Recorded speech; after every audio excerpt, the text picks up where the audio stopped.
This is the Lone Crater YouTube. We hope this video helps. In this video, I will explain how to change a Mazda CX-5 key battery. First, gather your essential tools.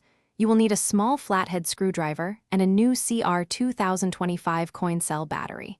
Make sure you have a clean, well-lit area to work in. This simple task should take you less than 5 minutes to complete, and it will save you a trip to the dealership. Let's get started right away. Now, let's open the key fob. Begin by pressing the release button and pulling out the emergency key. This reveals a small slot inside the key opening. Carefully insert your flathead screwdriver into this slot.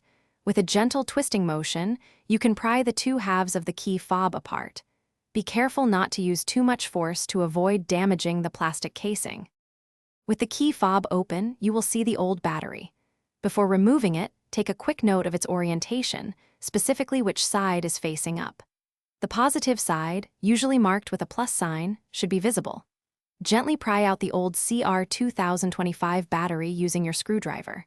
Now, insert the new CR2025 battery, ensuring the positive side faces upwards, just like the old one. It should click securely into place.